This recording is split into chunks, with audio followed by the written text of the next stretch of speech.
Alhamdulillah malam hari ini Allah Ta'ala beri udara yang cerah sehingga majelisnya yang serba bocor tidak bocor. Betul ya? Kemudian teman-teman Banser juga tidak repot untuk mengatasi kalau terjadi kebocoran. Ya, panitia juga tidak repot ya.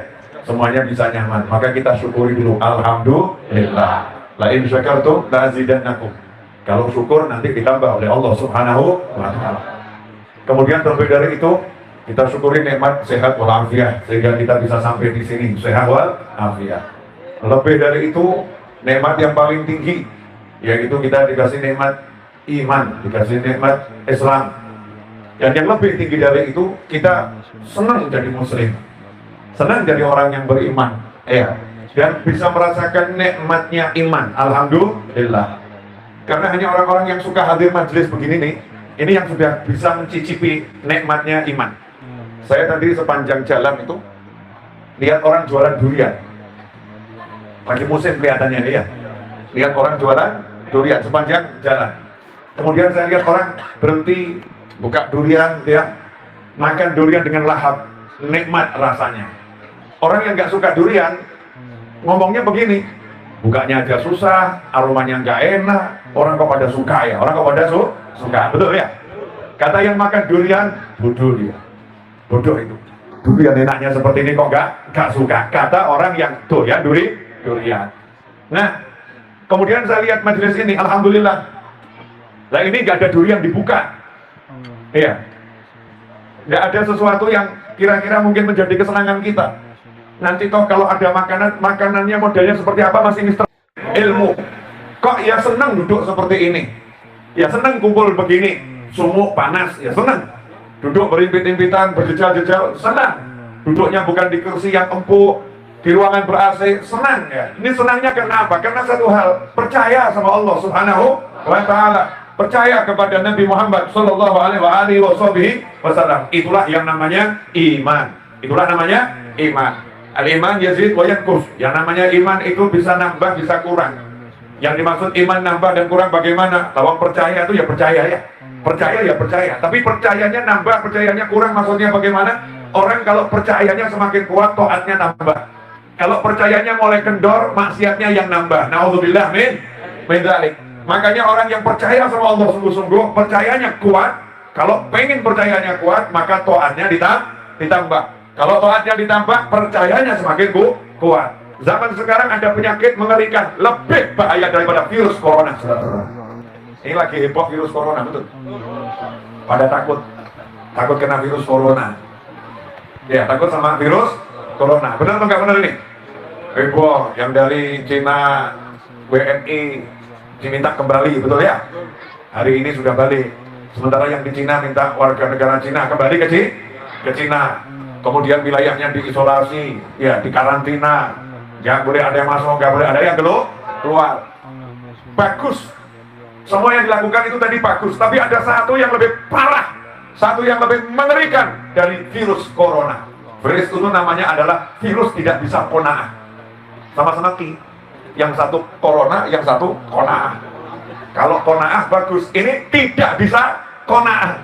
Nggak bisa merasa cukup. Ini penyakit yang mengerikan, virus yang berbahaya, dan banyak orang terjangkiti tidak sadar. Ya tidak. Tapi kalau dia qanaah, hidupnya pasti bahagia. Apa itu qanaah? Insya Allah kita akan bahas sampai waktu yang belum bisa ditentukan.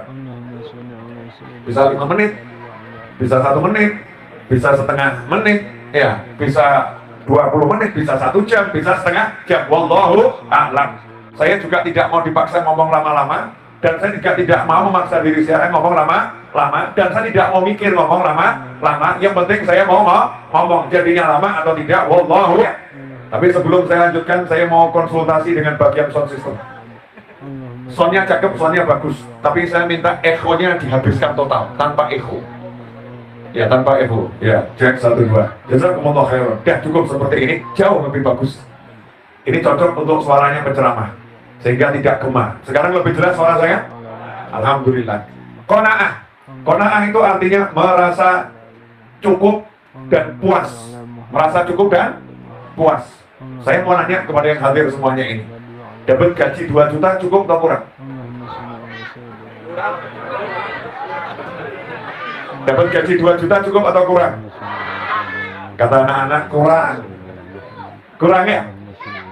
Kalau kurang itu nggak jadi masalah. Merasa kurang itu yang masalah.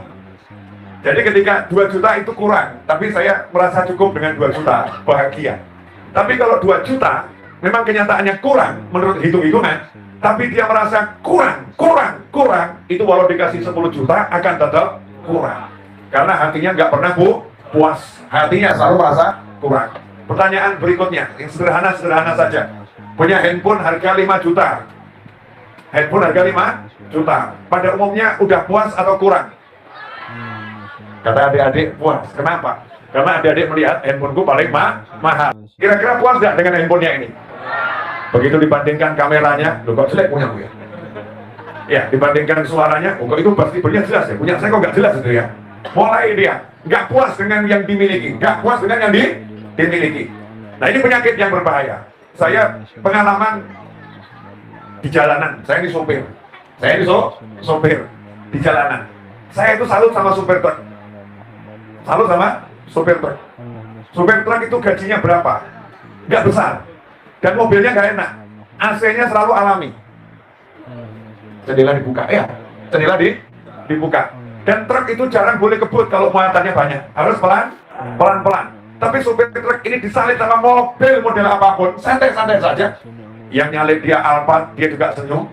Yang nyalip dia itu Mercy, dia juga senyum. Yang nyalip dia ini mobil harganya berapa miliar pun dia nyantai-nyantai saja. Kenapa? Dia sadar, aku supir truk. Punyaku cuma truk. Kalau mikir itu nanti aku jadinya stres. Maka aku nikmati truk ini. Nyantai itu supir truk, begitu ngantuk masuk rest area, tidur berjamaah saudara-saudara. Rombongan supir truk. Kona'ah. Makanya supir truk bahagia saja. Karena itu kalimatnya di truk itu indah-indah. Banyak nasihat. Di Mercy nggak ada kalimat seperti itu. Saya nyupir kemanapun nggak ketemu Alphard belakangnya ada tulisan aneh-aneh, nggak ada. Saya nyupir kemanapun nggak ketemu yang namanya mobil yang harganya 2 miliar ada tulisannya di belakang, nggak ada. Tapi supir truk, masya Allah, belakangnya penuh nasihat. Keep solawat, masya Allah. Iya, selalu bersolawat, pertahankan solawat. Ojo dume, ojo rumongso bisa rumongso, masya Allah. Itu begitu di belakangnya nasihat dapatnya dari supir truk. Supir truk kona'ah dengan yang ada, maka dia jalannya pun nyantai, paham dengan kecepatannya, paham dengan tugasnya, pokoknya tujuannya jelas. Tapi begitu ada yang tidak kona'ah, masya Allah, mestinya pelan-pelan nekat ngebut. Ya, nekat ngebut. Hasilnya apa? Banyak di tol Cipali. Ya, banyak di tol Cipali. Mobil model apapun, entah truk, entah mobil ini melanggar kapasitasnya, nggak kona'ah dengan yang dimiliki, hasilnya nyungsep. Hasilnya nyungsep. Pertanyaan saya, pengen hidup kita nyungsep atau sampai tujuan? Sampai tujuan atau nyungsep? Sampai tujuan.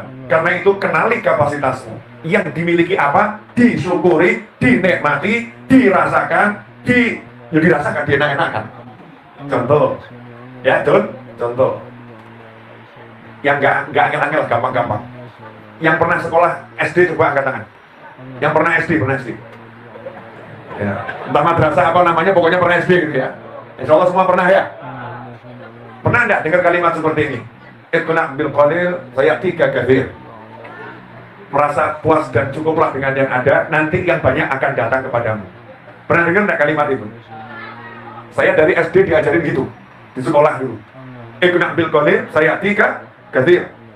Merasa puas cukuplah dengan yang sedikit, nanti yang banyak akan datang. Kemudian kalimat berikutnya, al-qanaah kanzun laisa bil fani. Orang yang bisa merasa cukup dengan yang dimiliki, dia punya kekayaan yang tidak mungkin akan habis.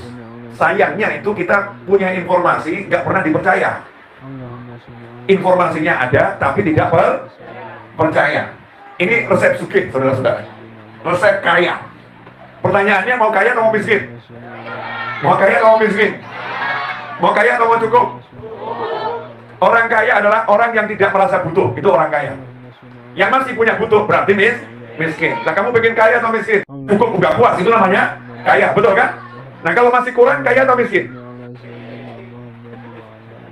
Apa bedanya orang naik mobil harga 5 miliar tapi masih cari terus merasa kurang, sama orang naik sepeda ontel juga cari merasa kurang? Itu sama-sama miskin, cuma beda tumpangan gitu aja. Sama-sama miskin, beda tumpangan. Tapi ada satu orang jalan kaki, dia nggak pernah merasa kurang, dia merasa puas. Aku udah punya, aku sudah cukup, sehingga dia disalib model apapun nyantai-nyantai saja, hidupnya enak. Itu orang kaya. Itu orang kaya. Pertanyaannya, pengen kaya atau miskin? Syarat pengen jadi orang kaya, jangan nyari lagi. Bingung? Saya nggak ngomong jangan kerja loh ya. Perlu dicermati, bukan tidak kerja, jangan cari lagi. Yang udah nikah coba angkat tangan. Yang udah menikah. Oke. Alhamdulillah. Semoga yang belum segera menyusul. Yang belum segera menyusul. Ya. Dan mudah-mudahan yang sudah rumah tangganya langgeng, amin. Yang sudah rumah tangganya sakinah, mawaddah, warahmah. Sebetulnya saya mau jelaskan, tapi nggak layak di majelis ini. Ya, karena ini majelis kan macam-macam ya. Kalau di YouTube udah saya tulis, ini tayangan hanya untuk dewasa. Anak-anak nggak bisa nonton di YouTube. Tapi kalau di majelis ini banyak anak-anak. Ya, banyak anak. Makanya kalau ngomong harus lihat, kamu ngomong di mana. Banyak anak-anak, jangan omongkan urusan dewasa di hadapan anak-anak. Tapi ini urusan anak-anak deh. Yang sudah menikah, menikah, dan yang belum menikah. Ada satu resep. Cek ya, ini dicek. Kira-kira kamu di rumah, itu 24 jam atau kamu di rumah sekitar 5 jam? Cek. Apa untuk kalau karena macet ya? Ya, kalau agak macet sampai rumah jam berapa? Jam 9. Terus berangkat kerja jam berapa? Jam 5. Jam 5 berangkat kerja. Jam 6 berangkat kerja. Ya udah anggap saja jam 9 ya. 10, 11, 12, 1, 2, 3, 4, 5, 8 jam. 8 jam di rumah. Tidurnya berapa jam? Mulai tidur anggap jam 12 ya. Bangun jam 4. Berarti tidurnya 4 jam. 8 jam dikurangi 4 jam. Jadi sisa berapa? 4 jam. Mandimu berapa jam? Mandinya berapa jam? Ya kalau sempat mandi pulang kantor dan mandi mau berangkat ke kantor, kurang lebih 1 jam dengan berbagai perlengkapan yang diperlukan. Kurang lebih 1 jam. Berarti sisa waktu berapa jam? 3 jam. 3 jam itu kamu gunakan untuk apa? 3 jam itu kamu gunakan untuk apa? Cek. Berarti hidupmu habis di mana? Sekarang mana yang lebih penting? Hidup itu mahal atau murah? Mahal. Hidup itu mahal atau murah? Mahal. Pertanyaan selanjutnya. Apakah akan kau jual hidupmu dengan murah? Hidup itu mahal atau murah? Mahal. Akankah kau jual hidupmu dengan murah? Jadi kamu digaji 4 juta, 5 juta, 10 juta. Tapi kamu kehilangan waktu cuma punya 3 jam. Berarti kamu jual hidupmu mahal atau murah? Murah. Berarti untung atau rugi? Rugi. Betul ya?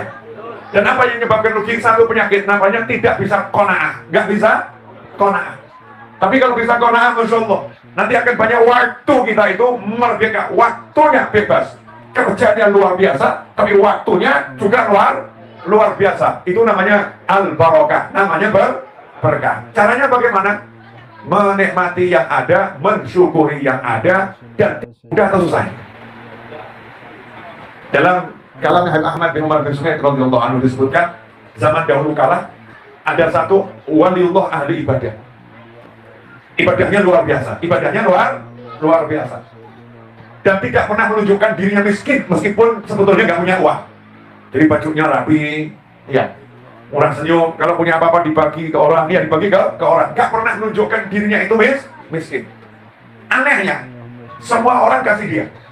Dia nggak pernah minta, semua orang kasih dia. Fulan kasih. Dibagi, datang lagi. Nggak pernah habis, terus ada.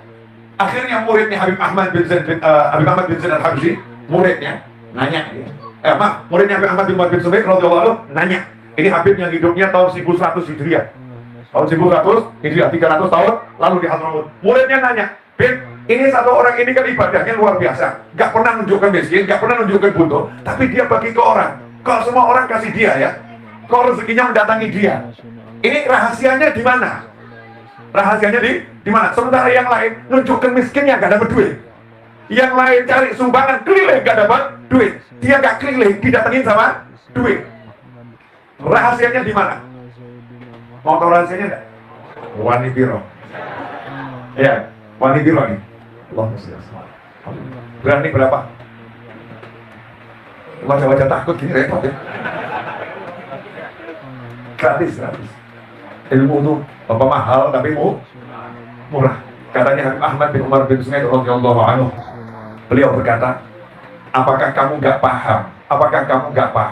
Kalau yang namanya qanaah, merasa puas dengan yang dimiliki, merupakan magnet penarik rezeki.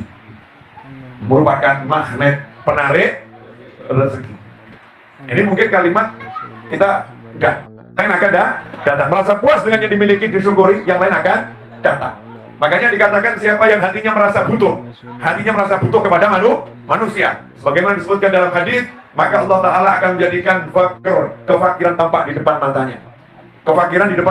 matanya. Walaupun punya berapapun akan habis. Ya, dan dia nggak pernah merasa puas. Hatinya akan selalu ngemis minta sama manusia, nggak minta sama Allah Subhanahu wa Ta'ala. Sekarang coba cek kehidupannya para wali. Jakarta ini kan gudangnya para wali radhiyallahu anhum ajmain. Coba cek tuh para ulama-ulama yang di Jakarta ini. Subhanallah. Luar biasa. Kalau dilihat hidupnya terima tamu. Dan tamunya al-fuqara wal masakin wa ngerutin. Ya. Kalau yang kaya juga ngerutin juga. Datang bawa masalah, ya pulang minta masalah selesai. Betul kan ya? Siapa itu? Ya kita ini. Kita ini datang ke ulama, ke orang-orang soleh ini, kalau ada masalah, nggak ada masalah, ya udah biasa saja. Rumahnya nggak pernah sepi, rumahnya ramai, kedatangan tamu yang modelnya aneh. Yai, ini utang sekian bulan nggak lunas, Yai kerja mentok, Yai Habib, ini istri saya begini, Habib pusing sama istri saya, Habib gantian istrinya lapor, Habib suami saya nyebelin, Habib bisa ditukarkan atau tidak? Masya Allah, pusing ini ya, ini Bu. Pusing, orang modelnya macam naudzubillah min dzalik. Tapi anehnya, ini Habibnya kiainya kerjanya biasa saja. Kerjanya biasa. Bawa sarung, jual sarung. Bawa parfum, jual parfum. Lihat rumah di pinggir jalan akan dijual, itu dipotret cepret gitu kan ya. Ya model di foto ya. Kira di share ke temennya, subhanallah. Jadi duit. Nyantainya kerjanya luar biasa. Bisa jamu tamu. Buat acara ya ada saja rezekinya. Pikir, merasa puas dengan yang dimiliki, merasa kaya, makanya nggak pernah merasa miskin. Bagi ya berani saja. Nyoh. Kenapa? Sugih aku kaya. Kenapa aku kaya? Karena punya Allah yang maha kaya. Ini bro.